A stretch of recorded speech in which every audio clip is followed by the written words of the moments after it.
우리가 천국의 모형을 가정이라고 합니다.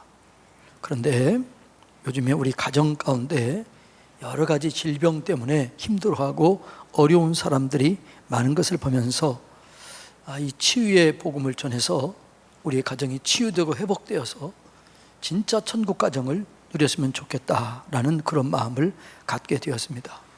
여러분, 이 5월 달에 치료하신 하나님, 치료의 복음, 복음이 뭐예요? 기쁜 소식이에요. 이 치료하는 기쁜 소식의 은혜를 경험함으로 여러분의 가정이 회복되고 심령들이 회복되고 또 여러분 모든 삶이 회복되기를 주님의 이름으로 축복합니다. 하나님은 우리의 영, 혼, 육 모든 것을 치료하기를 원하십니다.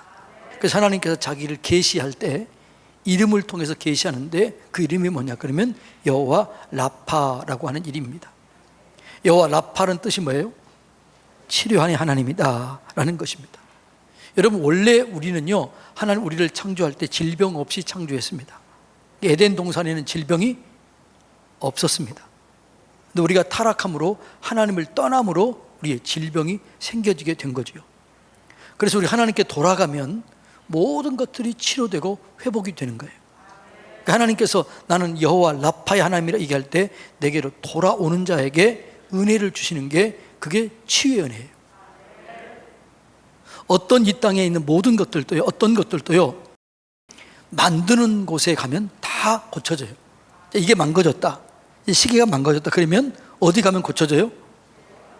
네, 시계를 만드는 공장에 가면 완벽하게 고쳐집니다.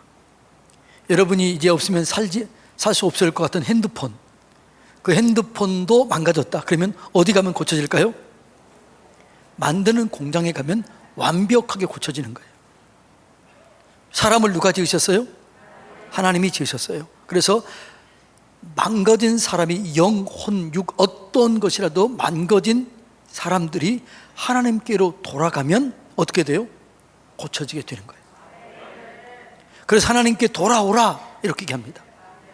하나님께 돌아오면 치유가 일어나게 되는 거예요. 자, 호세아서 6장 1절 한번 읽어볼까요? 시작. 오라, 우리가 여호와께로 돌아가자. 여호와께서 우리를 찢으셨으나 도로 낫게 하실 것이요, 우리를 치셨으나 싸매어 줄 것이다. 치셨으나 낫게 하실 것이요, 예, 찢으셨으나 낫게 하실 것이요, 치셨으나 싸매어 줄 것이다. 조건이 있어요. 뭐라고요? 하나님께 돌아가자. 돌아가는 게 뭐예요? 하나님을 믿음으로 돌아오는 거예요. 하나님을 믿는 거죠. 하나님을 의지할 때 하나님께서 우리의 모든 약해진 것을 치료해 주는 거죠. 하나님께 돌아오는 게 중요해요. 여러분, 하나님께 돌아오시기를 바랍니다. 그 말씀 앞으로 돌아와서 순종할 때 하나님께서 여러분을 책임을 져주는 거죠. 예. 자, 그 다음에 이 하나님은 예수 그리스도를 통해서 우리의 치유의 능력을 허락하신 거예요. 우리가 어떻게 돌아가느냐? 예수 그리스도를 통해서 돌아가는 거예요. 우리가 죄 없는 사람이 있을까요? 없을까요? 없어요. 의인은 없나니 하나도 없는 거죠. 우리가 어떻게 하나님께 돌아갈까요? 예수 그리스도를 믿음으로 예수 그리스도를 통해서 하나님께 돌아가는 거예요. 예수님께서 이 땅에 오신 목적이 뭐냐? 그러면 대속하셔서 회복하시기 위해서 오신 거예요. 대속이라는 것이 대신 죄를 짊어지시고 대신 저주를 담당하시고 내 대신 모든 것을 담당하시기 위해서 오셨다는 거죠. 그리고 회복하기 위해서 오셨습니다. 이사야서 53장 5절은 이 대속의 은혜를 이렇게 얘기합니다. 읽어볼까요? 시작. 그가 찔림은, 그는 누구예요? 예수예요. 예수가 찔림은 우리 허물 때문이요, 예수가 상함은 우리의 죄악 때문이라. 예수가 징계를 받음으로 우리는 평화를 누리고 예수가 채찍에 맞음으로 우리는 나음을 받았도다. 그러니까 여러분, 우리의 평강, 우리의 치유, 우리의 회복은 누구를 통해서요? 예수 그리스도를 통해서 회복되는 거죠. 그러니까 우리가 하나님께 돌아가는 방법이 뭐지요? 예수 그리스도를 믿는 겁니다. 예수 그리스도를 의지하는 겁니다. 그 예수 그리스도를 믿고 의지하고 돌아오면 치료가 일어나게 되는 것이죠. 이것을 신약 성경은 이사야서 53장 5절을 신약 성경에 이렇게 해석합니다. 자, 마태복음 8장 17절 다 같이 읽습니다. 이는 선지자 이사야를 통하여, 이사야가 뭐지요? 53장 5절이에요. 이사야 선지자 53장 5절을 통해 하신 말씀에 우리의 연약한 것을 친히 담당하시고 우리의 병을 짊어지셨도다함을 이루려 하심이더라. 누가요? 예수 그리스도가. 예수 그리스도가 우리의 죄를 담당하시고 우리를 위해 채찍에 맞으시고 우리를 위해 징계를 받음으로 우리를 평화를 주고 치료하시고 회복시키는 거죠. 이것이 예수 그리스도 안에서 우리가 누리는 은혜요 축복인 거죠. 그러니까 이 예수 그리스도를 믿는 자들에게는 표적이 따라요. 이것을 믿을 때 능력이 우리에게 나타나요. 그러니까 예수 그리스도 뭘 믿는 거지요? 오늘 우리가 본문 마가복음 16장 14절에 뭐지요? 예수 그리스도의 부활을 믿어라. 십자가를 믿고 부활을 믿으면 그 믿는 자들에게는 반드시 증거, 표적이 따라온다. 그 표적이 뭐냐? 능력이라는 거예요. 자, 그 표적이 마가복음 16장 17절로 18절 다 같이 읽습니다. 믿는 자들에게는 뭘 믿어요? 십자가와 부활을 믿는 자들에게는 이런 표적이 따르리니 그들이 누구 이름으로? 예수 이름으로 귀신을 쫓아내며 예수 이름으로 새 방언을 말하며 예수 이름으로 뱀을 집어 올리며 예수 이름으로 무슨 독을 마실지라도 해를 받지 아니하고 예수 이름으로 병든 사람에게 손을 얹은 즉 나으리라. 이 말씀은 실제입니다. 이 말씀을 실제로 믿고 이 말씀대로 믿어줘야 돼요. 이 말씀대로 믿고 이 믿음으로 손을 얹어 기도할 때에 여러분 가운데, 우리 모두 가운데 이런 일이 일어나게 되는 것이죠. 이게 믿음이라는 거죠. 그래서 우리가 예수 그리스도를 믿어야 될 줄로 믿습니다. 그러니까 제자들이 뭘로 했어요? 이 말씀, 이 표적으로 예수 그리스도를 믿고 십자가와 부활을 믿고 그 믿는 자들에게 따르는 표적을 가지고 복음을 증거했어요. 말씀을 증거했어요. 그래서 마가복음 16장 20절에는 뭐라고 나와 있냐 그러면 이 따르는 표적으로 말씀을 확실히 증거했다 이렇게 나와요. 뭘로요?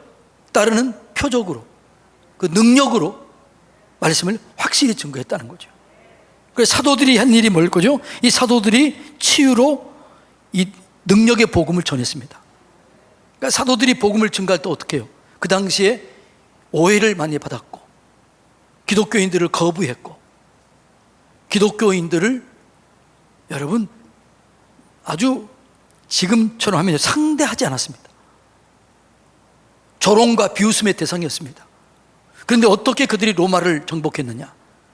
이 능력의 능력, 이 능력으로, 이 기적으로, 이 권능으로 복음을 증거한 거예요. 사도행전 5장 12절로 16절 한번 읽어볼까요? 사도들의 손을 통하여 민간의 표적과 기사가 많이 일어나며 믿는 사람이 다 마음을 같이하여 솔로몬 행각에 모이고 그 나머지는 감히 그들과 상종하는 사람이 없으나 백성이 칭송하더라. 믿고 주께로 나오는 자가 더 많으니 남녀의 큰 무리더라. 심지어 병든 사람을 메고 거리에 나가 침대와 요 위에 누이고 베드로가 지날 때에 혹 그의 그림자라도 누구에게 덮일까 바라고 예루살렘 부근에 수많은 사람들도 모여 병든 사람과 더러운 귀신에게 괴로움을 받는 사람들을 데리고 와서 다 나음을 얻으니라. 예. 사도들이 복음을 증거했을 때 그들이 그렇게 핍박 가운데 조롱과 비웃음 가운데 있었는데 그들이 말을 믿었던 이유는 뭐라고요? 이 능력입니다. 그래서 우리가 이 능력을 받아야 되는 것이죠. 예. 그래서 여러분 이 사도들에게 이 능력을 주셨다면 우리에게도 똑같이 능력을 주신 거죠. 그래서 하나님 예수님께서 제자들을 부르실 때 부르신 목적을 이렇게 기록되어 있어요. 제자들을 왜 부르셨느냐? 오늘 우리를 왜 부르셨느냐? 똑같아요. 자, 마태복음 10장 1절 다 같이 읽어볼까요? 시작. 예수께서 그 12 제자를 부르사 더러운 귀신을 쫓아내며 모든 병과 모든 약한 것을 고치는 권능을 주시니라. 아멘. 권능을 주신 거예요. 자, 오늘 우리를 부르신 목적도 똑같습니다. 우리를 부르시고 이런 권능을 주셨습니다. 그런데 이 권능을 주셨는데 이 권능을 어떻게 사용하느냐? 믿음으로 사용하는 거죠. 그래서 성령이 임하게 되면 우리가 이 믿어지는 거예요. 믿어지게 되고 이 믿음을 가지고 역사를 이루어가게 되는 거죠. 그래서 예수님께서 뭐라고 그래요? 제자들에게 사역을 하기 전에 예루살렘을 떠나지 말고 성령을 기다리라. 성령이 임해야만 권능을 받고 믿어지게 되고 능력 있는 삶을 살게 된다라고 이렇게 말씀합니다. 자, 사도행전 1장 4절로 8절 다 같이 읽어볼까요? 시작. 사도들과 함께 모이사 그들에게 분부하여 이르시되 예루살렘을 떠나지 말고 내게서 들은 바 아버지께서 약속하신 것을 기다리라. 요한은 물로 세례를 베풀었으나 너희는 몇 날이 못되어 성령으로 세례를 받으리라 하셨느니라. 그들이 모였을 때에 예수께 여짜와 이르되 주께서 이스라엘 나라를 회복하심이 이때니까 하니 예수 이르시되 때와 시기는 아버지께서 자기의 권한에 두셨으니 너희 알 바 아니요 오직 성령이 너희에게 임하시면 너희가 권능을 받고 예루살렘과 온 유대와 사마리아와 땅끝까지 이르러 내 증인이 되리라. 되어지는 거예요. 우리가 성령의 능력을 받으면 능력이 임하게 돼요. 그리고 그 능력이 우리 가운데 나타나게 될 줄로 믿습니다. 그 능력을 가지고 우리가 복음을 증거하는 거죠. 제가 얘기했잖아요. 요즘에 태신자 전도 운동하고 있는데 절대로 복음을 구걸하지 마시기 바랍니다. 복음을 전하고 예수 그리스도를 전하고 그리고 기도하세요. 진짜로 믿는 자들에게는 이런 일이 있어진다. 이런 표적이 지금도 있을까요? 없을까요? 있지요. 예수 그리스도는 어제나 오늘이나 영원토록 동일하신 줄로 믿습니다. 문제는 이것이 믿어지지 않는 게 문제예요. 그래서 성령이 임하게 되면 성령이 인을 쳐줘요. 도장을 찍는 것처럼 믿어지게 되는 거예요. 믿어지게 되면 되어지는 거예요. 믿으면 되어지는 거죠. 성령의 권능이 임하시면 되는 거예요. 이런 믿어지는 은혜가 여러분 가운데 있게 되기를 주님의 이름으로 축복합니다. 자, 이런 능력을 우리에게 이미 주셨습니다. 그런데 이 능력, 신유의 능력이 나타나는 조건이 있어요. 어떻게 어느 때 나타나느냐? 이거를 믿어야 돼요. 영혼 구원이 먼저야 돼요. 하나님의 자녀가 돼야, 이게 먼저가, 자녀가 돼야 자녀에게 권세가 주어집니다.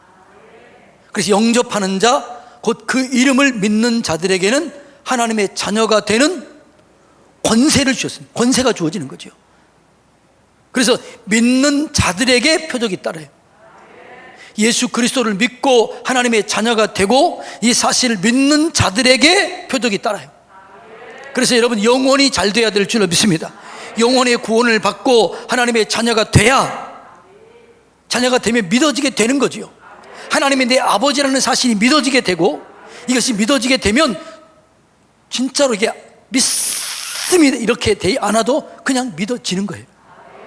그런 은혜가 여러분 가운데 있게 되기를 축복합니다. 그래서 영혼 구원이 먼저예요. 자녀가 되는 게 먼저예요. 그리고 이 신유의 동기는 나를 드러내고 내 영광을 나타내는 게 아니라 하나님의 영광을 나타내는 자리에서 일어나게 되는 거죠. 여러분, 여러분의 치유, 여러분의 회복, 여러분의 문제가 풀려질 때 그것이 하나님께 영광을 돌려야 될 줄로 믿습니다. 나를 드러내거나 나를 자랑하거나 나를 높이려고 할 때는 절대로 안 일어나요. 왜냐하면 그렇게 되면 치료된 다음에 망해요. 복을 받는 다음에 더 어려움을 당해요. 그래서 우리 장로님이 기도했던 것처럼 제가 기도하는 게 뭐예요? 마지막까지 온유하고 겸손해야 되는 거죠. 마지막까지 하나님을 높이고 마지막까지 하나님께 영광을 돌려야 될 줄로 믿습니다. 우리를 지으신 목적이 뭘까요? 하나님의 영광을 위해서 지었어요. 이사야서 43장 7절 다 같이 읽습니다. 내 이름으로 불려지는 모든 자, 곧 내가 내 영광을 위하여 창조한 자를 오게 하라. 그를 내가 지었고 그를 내가 만들었느니라. 우리를 지은 목적이 뭐예요? 하나님의 영광이에요. 그래서 내 삶을 하나님께 영광에 포커스를 맞추면, 내 삶의 모든 초점을 하나님께 영광을 맞추면, 영광에 맞추면 하나님이 우리를 도와주시는 거죠. 여러분의 질병의 치료가 하나님께 영광이 돼야 되는 거죠. 여러분을 자랑하는 것이 아니고 하나님께 영광돼야 역사가 일어나게 되는 거죠. 요한복음 9장에 보면 이 병든 자에 대한 이렇게 얘기해요. 자, 병든 자에 대해서 그 병이 왜 낫느냐. 자, 이렇게 얘기합니다. 요한복음 9장 1절로 3절 말씀 다 같이 읽습니다. 예수께서 길을 가실 때에 날 때부터 맹인된 사람을 보신지라. 제자들이 물어 이르되 랍비여, 이 사람이 맹인으로 난 것이 누구의 죄로 인함이니까? 자기의 죄니까? 그 부모의 죄니까? 예. 자, 여기까지요. 여러분, 많은 사람들이 지금도 이런 의식을 가지고 있어요. 어떤 질병이 있으면은, 자, 저 엄마 부모가 참 죄를 많이 지었나 보다. 저 사람 얼마나 죄를 많이 지었을까? 이렇게 생각을 해요. 근데 그렇지 않다는 거예요. 그렇지 않는 경우가 있다는 거죠. 예수께서 대답하여 이르시되 이 사람이나 그의 부모의 죄로 인한 것이 아니라 그에게서 하나님이 하시는 일, 하나님의 영광을 나타내고자 하심이라. 할렐루야. 여러분들이 어떤 중한 질병에 걸렸어요. 알 수 없는 문제를 당하고 있어요. 그러면 이렇게 기도해야 돼. 하나님, 내 이 질병을 통해서 하나님의 영광을 나타내 주시옵소서. 하나님의 살아계심을 나타내 주시옵소서. 이 문제가 해결됨으로 하나님께 영광이 되게 하여 주시옵소서. 그러니까 원래 우리가 하나님께 영광과 고리를 걸어야 돼요. 그럴 때 그 영광 중에 하나님께서 임하게 될 줄로 믿습니다. 예. 그 영광. 여러분, 여러분의 삶의 모든 부분 하나하나를 하나님께 영광을 위해서 사실 때, 그리고 인생을 계획할 때, 그때 하나님께서 역사하셔서 우리의 문제를 풀어주실 줄로 믿습니다.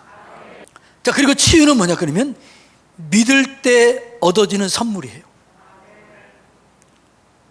그러니까 여러분, 이 치유는 반드시 뭐라고요? 믿어야 돼요. 믿음으로 기도하고 믿음으로 예수 그리스도께서 이루신 사건을 받아들여야 돼요. 믿음으로 기도하지 않으면 안 되는 거죠. 자, 야고보서 5장 15절 16절 다 같이 읽습니다. 믿음의 기도는 병든 자를 구원하리니 주께서 그를 일으키시리라. 혹시 죄를 범하였을지라도 사함을 받으리라. 자, 여기 봅시다 한번. 자, 중요한 거예요. 많은 사람들이 이렇게 생각해요. 나는 이런 죄를 지었는데, 내가 이렇게 잘못 살았는데, 나는 어떻게 나를 치료해 주실까? 나는 안 될 거야. 이런 마음이 들 때가 있을까요, 없을까요? 있다라는 거지요. 그때 주님 뭐라고 그래요? 아니다. 혹시 죄를 범하였을지라도 사심을 얻을 거라는 거예요. 16절. 그러므로 너희 죄를 서로 고백하며 병 낫기를 위하여 서로 기도하라. 의인의 간구는 역사하는 힘이 많으니라. 회개하고 기도하고 서로를 위해서 기도해 줄 때 치료가 일어나는 거죠. 여기서 의인의 기도는 간구하는 역사가 많다고 그랬잖아요.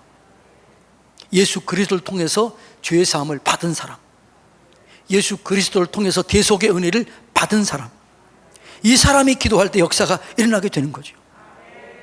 여러분은 의인입니까, 죄인입니까? 예수 그리스도 안에 있는 자는 정죄함이 없는 거죠. 이제는 정죄 없네 예수 안에서. 어디서요? 그래서 우리는 의로운 자가 된 거죠. 그래서 우리가 기도할 때 응답이 되는 거예요. 할렐루야. 예. 자, 그런데 또 이런 사람이 또 있어요. 근데 목사님, 내가 이걸 병원에 가야 돼요? 약을 써야 돼요? 그렇게 얘기하는 사람이 있어요. 아프면 병원 가야 돼요? 말아야 돼요? 가야 돼요? 가야죠. 약을 먹어야 돼요? 먹어야 돼요. 왜냐하면 하나님이 방법이, 자, 의사를 세우신 분이 누구예요? 하나님이 한 거지요. 그래서 성경은 이렇게 얘기합니다. 자, 야고보서 5장 14절 다 같이 읽습니다. 시작. 너희 중에 병든 자가 있느냐? 그는 교회 장로들을 청할 것이요 그들은 주의 이름으로 기름을 바르며 그를 위하여 기도할지니라. 아멘. 그 당시에 기름은 뭐였어요? 치료약이었어요. 오늘날로 말하면 의사의 처방이었어요. 그래서 의사의 처방 필요해요, 안 해요? 필요합니다. 당연히 필요합니다. 당연히 의사에게 가야 됩니다. 약을 써야 돼요, 말아야 돼요? 당연히 써야 돼요. 그런데 우선순위가 바뀌면 안 돼요. 어떤 우선순위요? 하나님을 의지하고 하나님께 기도하고 하나님의 도우심을 받고 그 안에서 여러분 약을 의지하시기를 바랍니다. 우선순위가 바뀌면 안 돼요. 여러분 어떤 문제를 만나면, 자, 예를 들어 이런 거죠. 여러분 친척 중에, 가까운 친척 중에 법률가가 있다. 변호사나 판사나 검사가 있다. 그러면 여러분이 교통사고가 딱 실수해서 났다. 그러면 여러분이 누구를 먼저 딱 의지해요? 예? 하나님을 의지하나요? 그 법률가를 의지하나요? 누구를 의지하게 돼요? 말은 하나님이라고 그러지만 그러지 말라는 거예요. 그분도 필요해요. 근데 뭐라고? 하나님께 기도 먼저 하라는 거예요. 하나님, 이 문제를 어떻게 풀어낼까요? 그럴 때 떠오르게 하세요. 생각나게 하세요. 내 친척이 생각나게 하고 의사가 떠오르게 하고 그렇게 인도하는 거예요. 우선순위가 바뀌면 안 돼요. 바뀌어서 어려움을 당한 사람인데 그게 아사라고 하는 왕입니다. 역대하 16장 12절로 13절 읽습니다. 시작. 아사가 왕이 된 지 39년에 그의 발이 병들어 매우 위독하였으나 병이 있을 때 그가 여호와께 구하지 아니하고 의원들에게 구하였더라. 아사가 왕위에 있은 지 41년 후에 죽어 그의 조상들과 함께 누웠다라는 거죠. 여러분, 아사는 어떻게 했다고요? 하나님을 의지하지 아니하고 먼저 뭘 했다는 거예요? 그 당시에는 종교가 제일 중요한 위치를 차지하고 있었던 때예요. 오늘날과는 더 다른 때예요. 그런데 뭐라고요? 하나님을 의지하지 아니하고 의사만을 의지하다가 병들어 그냥 죽었다는 거예요. 여러분, 우리가 질병에 걸렸을 때 의사를 이렇게 가야 돼요, 안 가야 돼요? 가야 돼요. 약을 써야 돼요, 말아야 돼요? 써야 돼요. 근데 먼저 뭐라고요? 하나님께 기도하라. 하나님을 구하라. 하나님을 의지하라. 그러면 좋은 의사를 만나게 하실 줄로 믿습니다. 정확한 병원도 소개받게 될 줄로 믿습니다. 좋은 사람을, 정확한 그 전문의를 만나게 하실 줄로 믿습니다. 사랑하는 성도님 여러분, 오늘 5월달은 가정의 달입니다. 우리가 2부 때 그런 찬송 불렀어요. 고마워라 임마누엘, 예수만 섬기는 우리 집. 천국의 낙원이 여기라고 이렇게 얘기했는데, 제가 우리 성도님들 중에서 너무너무나 가정에 남편이, 아내가, 자녀가 힘들어하면서 무너지는 사람이 너무 많은 거예요. 여러분, 이 5월 달에 완전히 회복되기를 축복합니다. 하나님께 기도하면 좋은 의사, 좋은 약, 좋은 치료 방법 다 만나게 하실 줄로 믿습니다. 그리고 초자연 방법도 역사하실 줄로 믿습니다. 하나님을 의지하시고 다 치료되어서 여러분 가정이 천국 가정 되기를 주님의 이름으로 축복합니다. 한숨 쉬었던 가정이 기쁨이 넘치고 감사가 넘치는 회복된 가정으로, 기적을 경험하는 가정으로 하나님께 찬송하며 영광 돌리는 그런 가정 세우시기를 주님의 이름으로 축복합니다.